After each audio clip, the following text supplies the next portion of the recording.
Thanks for tuning in to today's episode. Before you go, we wanted to let you know that our spring cohort of the Next Economy MBA begins on March 25th. If you're an entrepreneur seeking to create a business that works for all life, a member of a team looking to transition your organization into one that is more regenerative and democratic, or someone who's considering a career or livelihood transition in alignment with your values, we designed this course for you.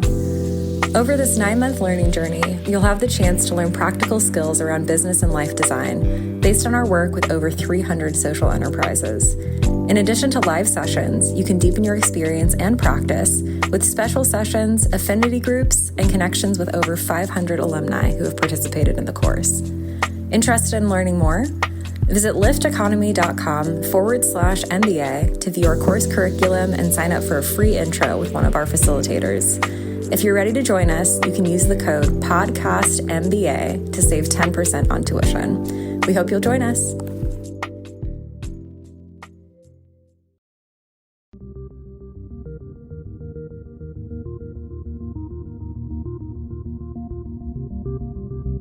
Welcome to Next Economy Now.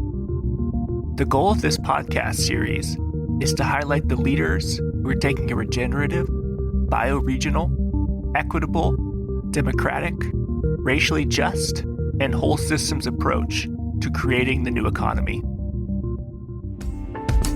Everyday pressure, everyday pain, everyone's striving to find home again. Antidote, antidote, antidote, take the power from the poison, remind them of what is inside them. Courageous ones, we have enough for all of us at the table. My name is Sean Berry, and I am a partner at Lift Economy. My guest today is Meklit Hadero. Hi, Meklit. Welcome to Next Economy Now. Hello, hello. Thank you for having me. Yeah, so great to have you here. And I'd love to invite you to share some of your life story and the arc of your career and background and leading up to how you got involved in the work that you're doing now. Life story, life arc. All right. Start from the very beginning. I was born in Addis Ababa in Ethiopia, and we left when I was about 2 years old. We went to Germany, and then we came to the States, and I arrived to the States as a refugee with my family. We went to Washington, D.C. first because that's where all the Ethiopians went at that time, and still it's the biggest population of Ethiopians in the United States. And then we moved to Iowa City, where my dad's college professor lived and was at that time working at a place called College. I'm sorry, it was actually Cedar Rapids, Iowa. And then we went to Iowa City. And then we went to Brooklyn, where my parents were able to find their residencies and redo their residencies. They're both physicians. And then we moved to Florida, which was a shock. After growing up, spending many years of my childhood in New York, I was like, wow, Florida, this is a really different story here. And we all know that's still true.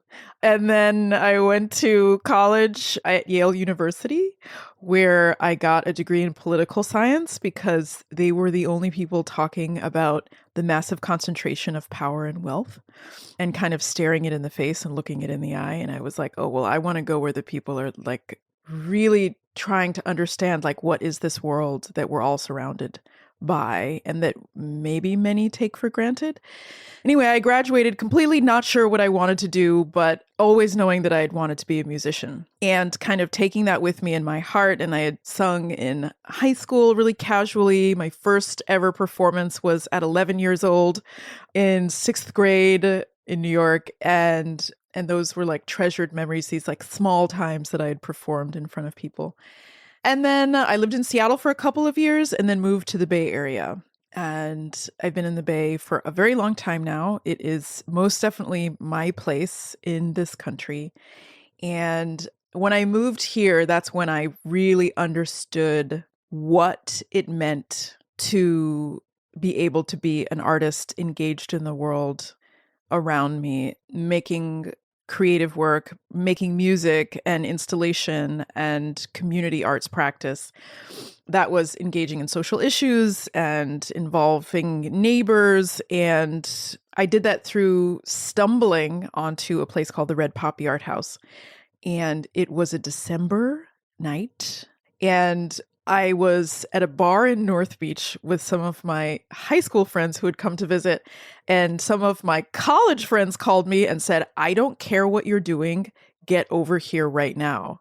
And I was like, huh. They're usually not so adamant about this kind of thing. So let me listen to them. So I made my way over to the Red Poppy Art House, where there was an oud player up in a loft. In one corner, there was a guitarist and a bassist. And in another corner, there was a drummer. And everyone was jamming. And it was very loose. And then this person who eventually became a dear friend of mine, whose name is Fernando, this Colombian actor, and really just incredible character, started a call and response with the entire room. And in an instant, every single person was singing together. And I was just like, where am I? And it lasted for 2 hours. And then there was an after party and there was music. And so that became my community. And through that, I started organizing, being one of the organizers of the Mission Arts and Performance Project, where we would turn front stoops and living rooms and galleries into spaces for arts and performance. But primarily it was informal spaces, so people's garages and street corners and things like this. And the idea was that you didn't have to go to a major commercial center to have an artistic experience. Like, the spaces where life happens is where art should happen. And I did that for 2 years, and at the same time started writing my first songs. And I performed at every single map, which was every 2 months, for like years. And that's how I got an audience as a singer.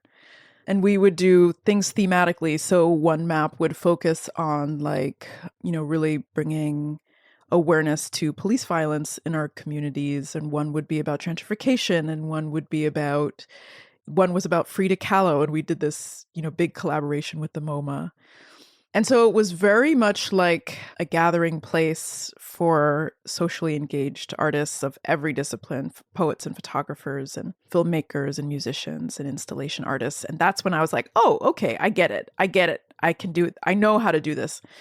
And then I became the co-director of the Red Poppy Art House. And that was the place where I really understood that I could have a dual path, where I could be making music and I could be an organizer, and that those things would always live together and kind of resonate with each other. You know how when you have a tuning fork, if you have two tuning forks and they're kind of different, but they're both pitched to A, if you ring one, it'll ring the other. That's how it was between music and organizing. They were always just ringing each other and bouncing back and forth. And I was like, okay, this path feels good. This path feels like me, and it feels like something that's meaningful and also joyful and creative. And so that was like my real foundation. And from there, I would do like other community arts engagement. I did a project called Home Away from Home, where we did oral histories of Ethiopian and Eritrean taxi drivers in the Bay Area, and then commissioned African immigrant artists to make new work based on those oral histories. And it was this like process of bringing in these artists who were not like in the arts and culture networks so it was like an educational experience for them. And it was also like, sometimes the only thing it takes to get your thing is to have the first one. So we were their first residency, their first commission, things like that. I co-founded the Nile Project, bringing musicians from the 11 countries of the Nile Basin together to model the kind of cross-cultural collaboration that we wanted to see along the river basin. Ethiopia is one of the 11 countries of the Nile. And we took that project all over Africa, all over the US, and all over Europe, and everywhere we went. Even when we were away from the Nile River, we were asking the question, how well do you know the people with whom you share an ecology? And how does knowing them or not knowing them change the way that resources are shared in an increasingly resource scarce 21st century? And really put African women musicians at the forefront of those conversations. And I co-founded that project with Mina Girgis, an Egyptian ethnomusicologist. And at the same time was making music and records. And I mean, like, I've done so many projects. It's even like hard for me to keep in my head. Like, you were like, life arc, life story. There's so many stops along the way. And then in 2017, in the year of the first Trump administration, with the travel ban and how clear it was that there was going to be so much targeting of immigrants, we founded, myself, Ian Koss, a producer, and Julie Kane, also a producer, radio producer. We founded the project called Movement, really looking at immigrant, migrant, and refugee musicians and their songs and stories. And that project has evolved to be my main squeeze, as they say. And that's really what I've been working on. I mean, I can't believe that it's been so long. It's been, let's see, we were founded at the end of 2017. So it's been 7 years now. In the meantime, I was also the chief of program at YBCA, Yerba Buena Center for the Arts, for 3 years. I started 6 weeks before the pandemic. That was a trip. But really, when I was there, spent deep time in collaboration with Penelope Douglas, and who was the chief of strategy at YBCA at the time. And working with her, we did like an artist-led giving circle. We were really turning over resources to artists in a time when we felt like, as there was no music happening, no gatherings happening, no performance happening, we had to figure out different ways of being engaged. Like, what are you as an art center when there is no place to go to? And it really became a different kind of community project. And we did a guaranteed income pilot. And that really opened my eyes. Like, that's where my kind of journey, the beginning of my journey into thinking about new economies and solidarity structures really started to take root and has stayed with me. Even though I think there are ways that I was working with those concepts before, it was without a name or a structure or an umbrella. And then in my time at YBCA 2020, 2021, and 2022, that really sort of formalized and solidified and became a direction that was really important to me. So I feel like I talked for like a really long time, but you told me to not be short. And I am a talker, so just know that. All right. Well, we got the goods. And I just want to celebrate that you've done a lot of beautiful things in your career, and it's relevant. So yeah, I just really appreciate you sharing your story. And yeah, we had a lot of overlap. I was in the Mission there, the Red Poppy, and I was at the MAP events. Although I don't think I saw you directly, but yeah, was part of the scene. Well, there were always like between 12 and 20 venues. So it was really easy to like never, especially if you were holding down one venue, you would just be there all night. You know what I mean? Yeah, absolutely. Whereas others would like wander from place to place.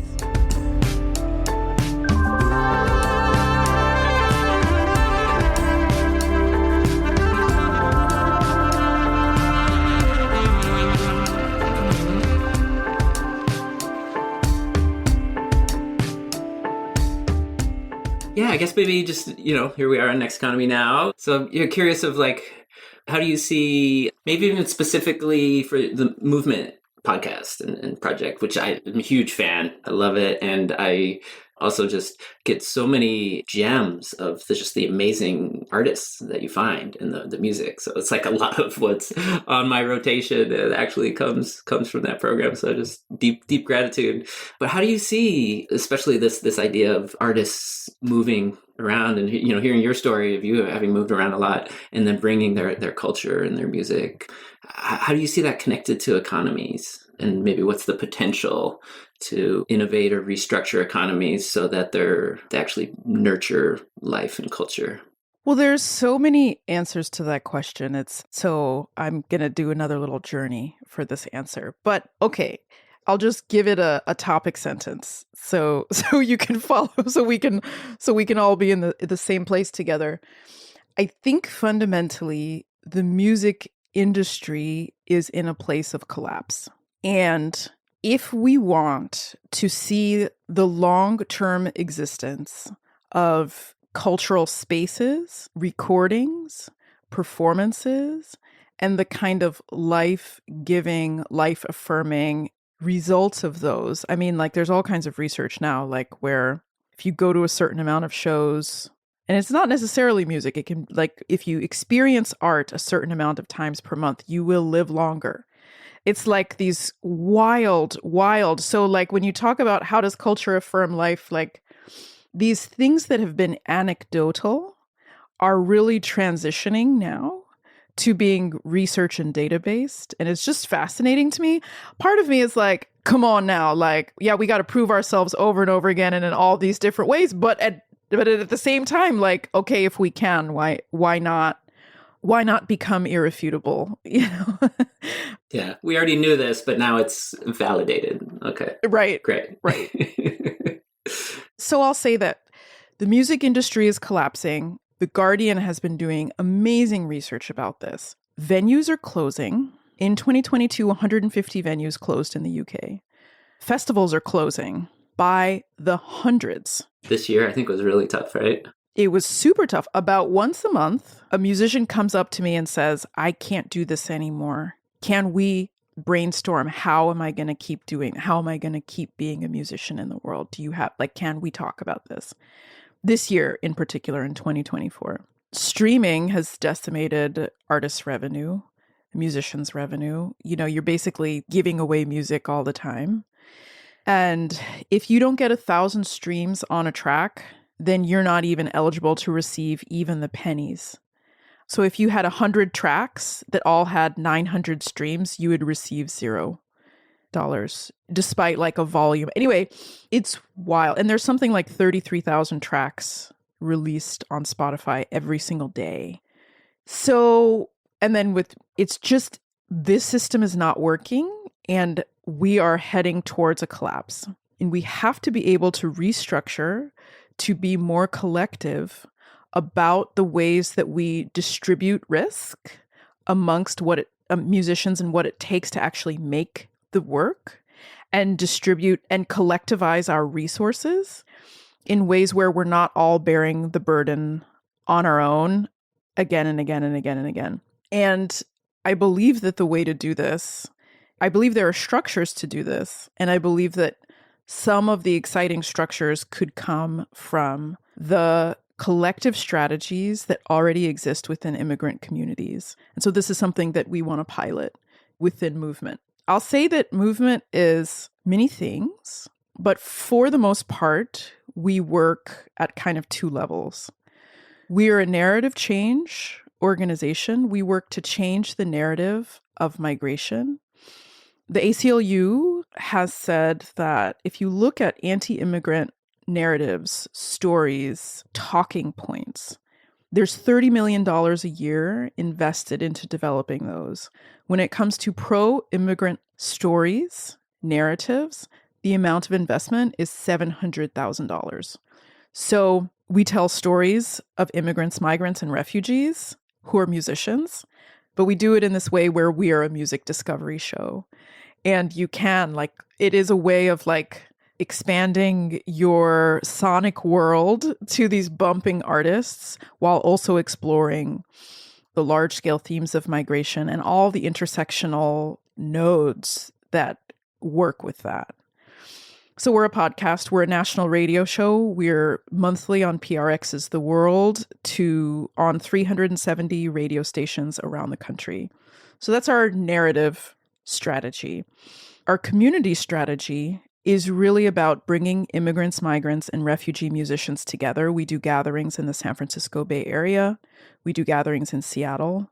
We have done gatherings in New York and in Washington, D.C., although at the moment we've decided to focus on the West Coast. And what we're discovering is that people want to be together and they want to play music together. And they're coming together to solve the problems and challenges that are coming up within their networks and structures. They want to hear about what's working. They want to hear about what ideas do you have? What ideas do you have? How can we make something work? So we're really at the beginning of what this exploration of a new economic structure as a program could look like for immigrants, musicians. What we want to do is research some of these solidarity structures that are occurring, within immigrant communities and then apply them, work with the musicians to be like, okay, what are your needs? And really get granular about it, and then see how we can apply some of these structures to support where folks are at now. And I just want to give you an example of a solidarity structure that I'm talking about. So in Ethiopia, there's something called ukub. It's a collective savings model. This might exist other places too. But say somebody has a big expense coming up, or it's a surprise, right? Like something happened to their car and they need to get it fixed and they don't have the savings. They can go to their community and say, I want to create an ukub. It will be 10 people who will give $100 each every month. And every month, one person will get the entire pot. And it goes for 10 months through the entire group that has been assembled. And people can plan based on that. So one person will say, okay, well, my kids' school fees are due in June, so I'm going to get it in June. And another person will say, my insurance is due in September, so I want it in September. And they can plan for these larger expenses that can be difficult to save for, but become easy when it's based on networks of trust. So this is just one example of the kind of thing that I'm talking about. Or there's actually one that comes from a Southern Italian culture, which is a conversation that I had where folks plan their harvest and they'll get together this group of people and we'll be like, okay, this week we're working in your land. Next week is the peaches, and that means we're working on your land. And then after that comes the potatoes, and they'll plan their labor around the needs of the way that the planting has happened, and they'll share that. And that is it's so easy to see how we could be sharing the labor of, okay, I need this kind of action at my show, and it's really difficult. I need a stage manager, and I can't, like, my margin is not huge, right? So I need you to be my stage manager at this show, and I'll be the one for yours. And then we're just lowering the costs for everybody, and then your margins become viable instead of spending out everything you're bringing in. So we can create these kinds of structures. And I'm not saying that's what we're going to do. I'm saying, like, we actually just have to look at it together. We have to do some research, look at it together, and then see how we can support each other. Another example that actually doesn't come from immigrant communities, but that is very, very exciting to me, is called the Soulquarians, which was a collective of Black American artists. And they're all folks that we all probably know. So it's Questlove and Erykah Badu and Jay Dilla and D'Angelo. And it was the late 90s. And they pooled their money.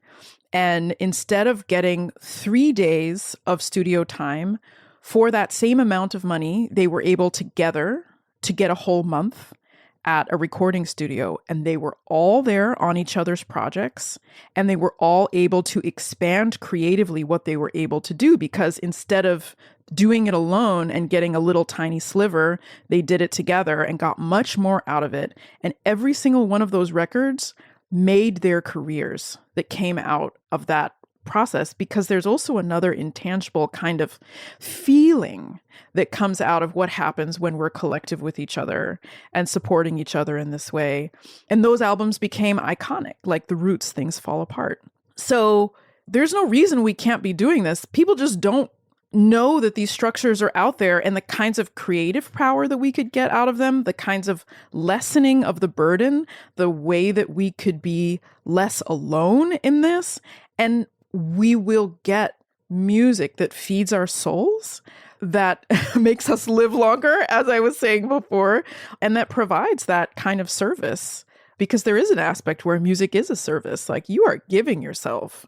And I mean, there's so many other things, like there are people who are talking about how to do collective models of streaming, which are all about scale. So why do we need to go to Spotify? Like, we could create a collectively owned streaming service where we have a different royalty structure that doesn't have to feed the IPO of a major international company, so that even if we did have a much smaller scale, we would be making so much more revenue and supporting the artists from their creative practice and power in much deeper ways. But I'm super at the beginning. We're super at the beginning of this process. I just feel like if we don't do this, more venues are going to close. More festivals are going to close. Musicians are leaving in droves. Like, we have to be more creative and more collective in order to survive this kind of intense. It's like the way that resources are just being concentrated in the hands of just fewer and fewer people. There is a 1% in music. Like something like 25% of the artists get like 85% of the streams. And that was in 2014. Like, it's probably much more now. So anyway, that's my rant about that. I love it. I love it. And this affirms for me why I wanted to have you on the show. And I love how you articulated the moreness, I'm going to call it abundance.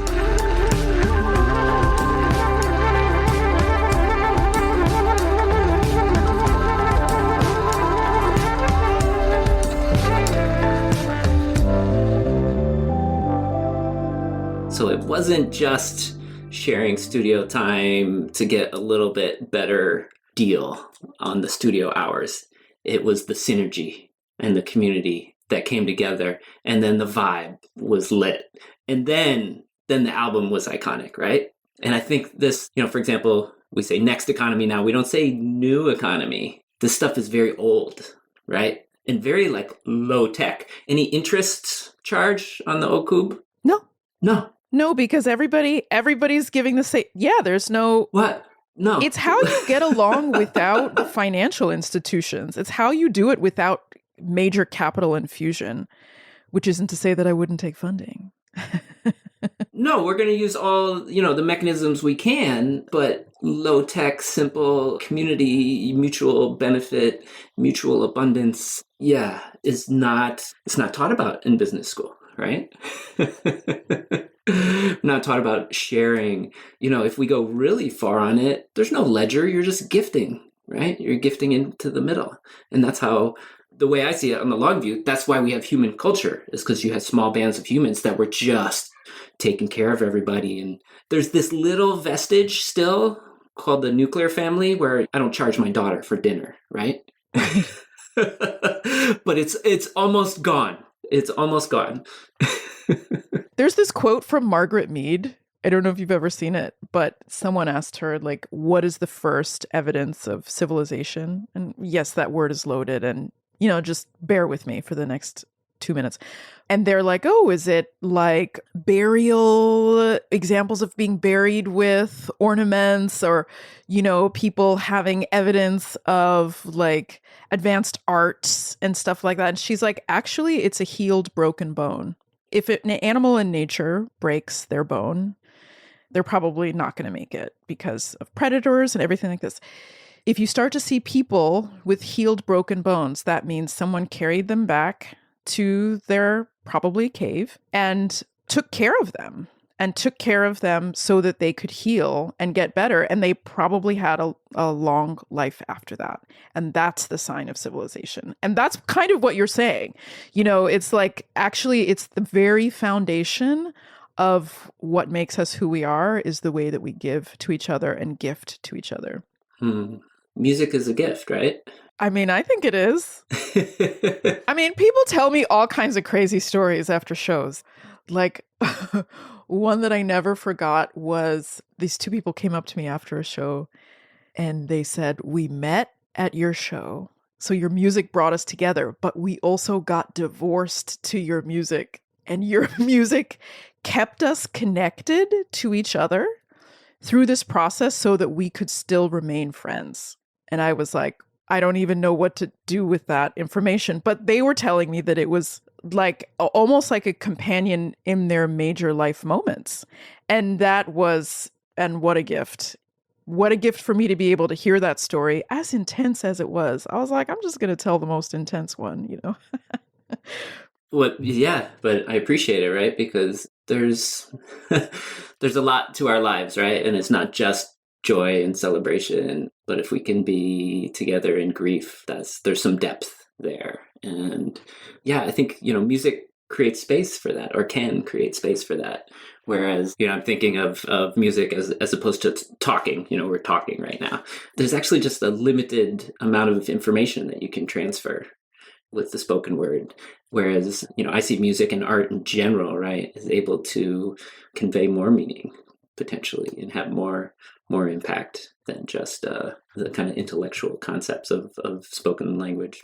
Well, I think of music as this ancient technology that we have for bringing people together. And there's going back to that idea of the research that not just gives validity, but gives language and adds information to what we mean by these poetries that can live between us. So when you, like Daniel Levitin has all this research. He's a neuroscientist and musician at Berkeley. And he talks about the way that if you hear a drum beat with a group of people, your brain waves will sync up with that. And it's called entrainment. So what does that mean for a group of people? When music makes you feel together with a group of people, or even one other person sitting across from you at a table, there is a reason for that, because your physiologies are linking up. When you sing together, your breath begins to align, your heart rate aligns. Now, people know how to use this. Some people know how to use it for nefarious purposes, or like it can be dark, right? Like you see like military marches, and where like the Ottoman Empire would have 1,000 drummers playing a drum that would come before the military. And they're doing two things. They're scaring people with the music, and they're kind of roaring, right? And then they're also connecting the soldiers. So there's like a way that it can be intense. And then we can also use it for every beautiful purpose. We just have to be very clear about this power, and then work with it in a way that encourages like all the light that we have inside of us. So if you want to feel connected with a group of people, if you want to move together in a common purpose, there is a tool for that. And it is so, in a way, so easy, so low tech, like you said. So, and when I think of it like that, then what I think is that any kind of solidarity practice can use music to increase trust, to increase togetherness. Because we also know that when people get together in groups to do things, like conflict can happen. Conflict, in fact, is normal. We can actually like use music to help us through these things, just as our ancestors have done forever. What I'm reminded of is one of my favorite things. So I had a woodworking cooperative, and music was very central to the work day. It was like, who gets to put on the next album? This was back in the day we had cassettes and CDs, but it was like we didn't have streaming to just let it go, but you got to put on the next selection. And there were certain styles of music that would get the workshop humming, right? And then kind of from that, I had an eco-village project where we would have work days and work retreats. And one of the tasks would be, well, somebody's got to play music while everybody's working. And there's such a richness, right, to that. So yeah, it's really resonating with me what you're saying about the... Yeah, because even if you're not a musician, it's so much a companion. And the thing that I'm also that I always get fascinated about is that it happens whether you like the music or not. Like even if you don't like the song, it's still fulfilling a function. It's still doing the thing to your body because it's living in your body. And of course, like all of these things, and in the research too, it shows that if it's live, if the music is live, like it's like times 10, That's what I'm saying. Yeah. Exact. And if you're participating in the music, even in the smallest way, it's like even more. Yeah. I mean, I think also about like the blues and jazz and the field hollers. Well, that's what I say. If you go all the way back. And the work songs. Yeah, it goes back to the work songs, which is, can I ask you, do you think of yourself as an ethnomusicologist? I'm not a trained ethnomusicologist. I mean, I've studied anthropology. I started taking anthropology towards the end of my time in college. And I was like, I would have been so much happier if I was doing this. Like, this is what I really should have been doing. But I find myself to be kind of a generalist. As specific as I get into music, and as much as I love music, and music is my central channel, there's a way that I find myself to be a generalist. Like, what it takes to be an organizer, and I have to know how to write. I have to know how to do some PR. I have to know how to do some budgets. I have to know how to do, and then I have to know how to play an instrument and write songs and record and produce. And then I have to know how to make music videos. And I have to know about like project management and networking. It's like, so I kind of think of myself as a generalist, or maybe that's even as I find a focus on certain things. So the integrated skill sets rather than the super deep on just one field of study. Yeah, I got it. Absolutely. Where do you find the artists for your movement stories? Or how? Where, how? I mean, I'm sure yeah.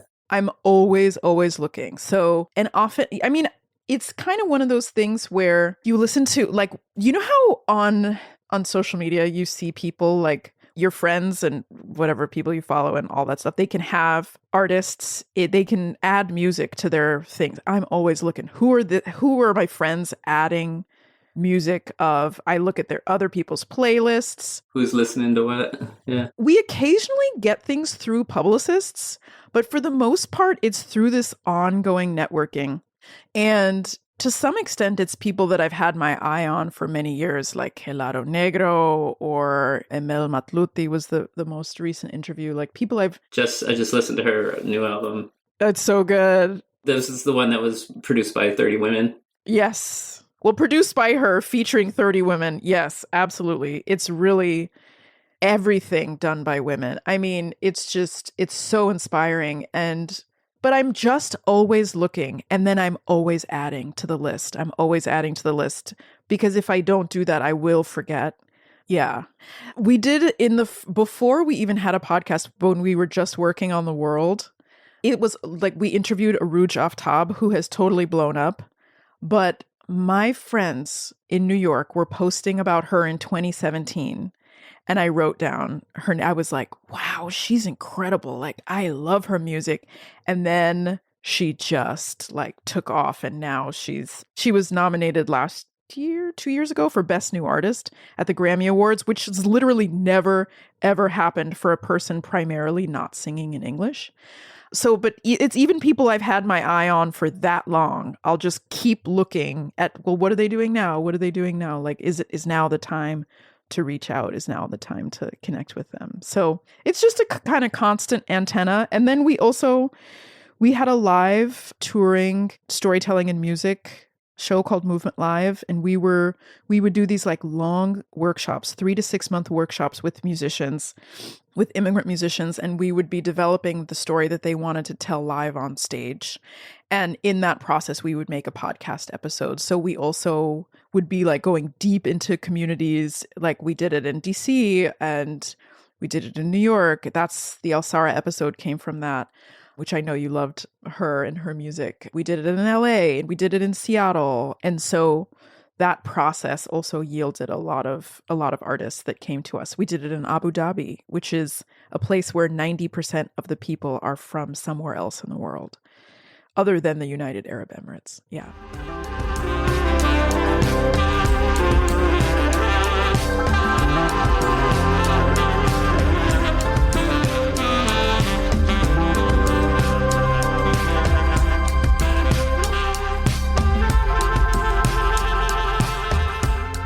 Well, as we're moving to wrap up the conversation, although I would love to keep going, what could you imagine or hope for the impact of your career if you think of such a thing? Well, I mean, I think that at the heart of it, I hope that I have made music that has uplifted people and provided a connection to their hearts, provided them a little shortcut to going deep in there. So that's the first thing. And, because I mean, it's interesting. It's like, am I doing this because I'm also doing it for me. Like I'm doing this because this is what I love to do also. So the impact I hope will also be, and has been, my own like joy and creative satisfaction and connection. Like we started the gatherings of immigrant musicians because we were like, we want to create community. Now, how can we do this in a way that will be fun? Then it turns out it was fun for a lot of people. And then all this has come out of that. So we do try to start from a place of like love and joy. I think that I do want to see structures that actually work for people to be able to have art and culture be an abundant part of our everyday lives. I also feel like there's a way in which is that I really go back and forth between a kind of emergent strategy, like trying to respond to the moment, and then trying to have like a 10-year, what are the changes you hope to see in the world? Like I want to see coverage of migration change completely and not be dominated by xenophobic tropes. I want our support of each other and solidarity structures to be seen as what it means to be successful for artists. Like we don't have to, really what I want to do is play music. And so it's kind of like, well, this isn't really, it's the way to do it isn't really working. So we have to kind of do another way, but it's so we can all play music. It's so this can be infused in our lives. I would like to see, I want to say two things. One is a little bit forward, and then one is now. Like we're doing an experiment next spring, actually turning over a venue in Berkeley to a group of immigrant musicians to run collaboratively for a 3-month period. And it's kind of a pilot. And that's going to be really exciting. And we don't really know what's going to happen, but it really came after the election where we're like, we actually really desperately need spaces to be together and to remember our cultural power. So that's happening. And then I think in a shorter term way, like I feel it's very important to have a big missing piece of the puzzle for me is the relationship between immigrants, migrants, and refugees and indigenous communities. And I feel like, okay, I came as a refugee. Well, who was it really that gave me refuge? Who's the sovereign nation that really gave me refuge? Like, so I feel that there's a place where, like, what are the offerings to the land?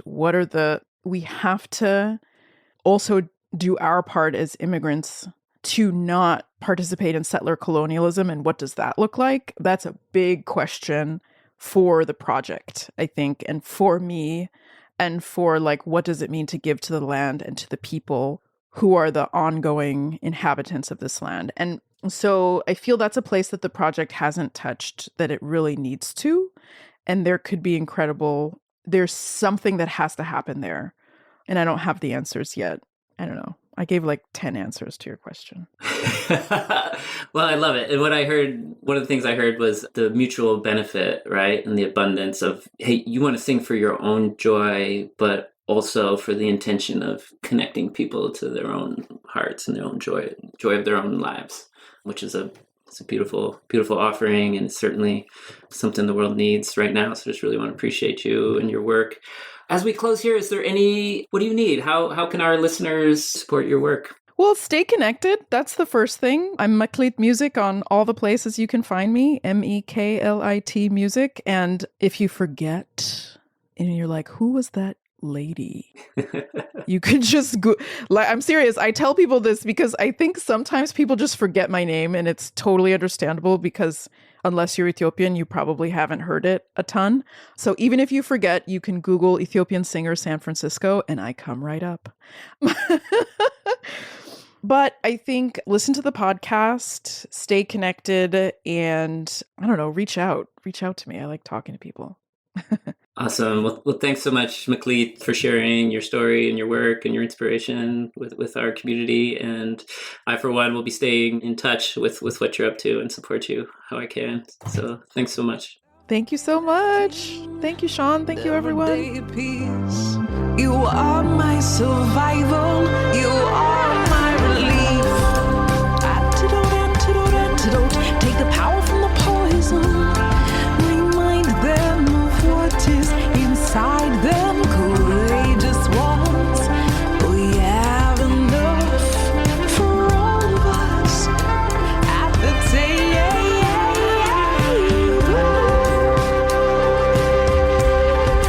Oh, we have enough for all of us at the table.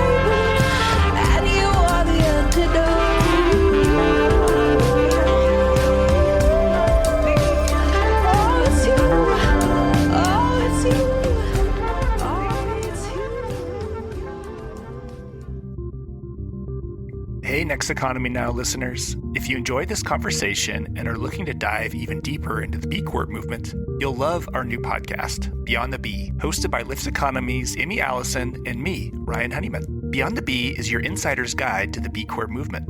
You'll learn about the new B Corp standards shaping our community, how the B Corp movement is navigating the various tensions and challenges of growth, and how businesses like Patagonia are putting their commitments to people and planet in practice. Check out our latest episodes and free resources at lifteconomy.com/beyond.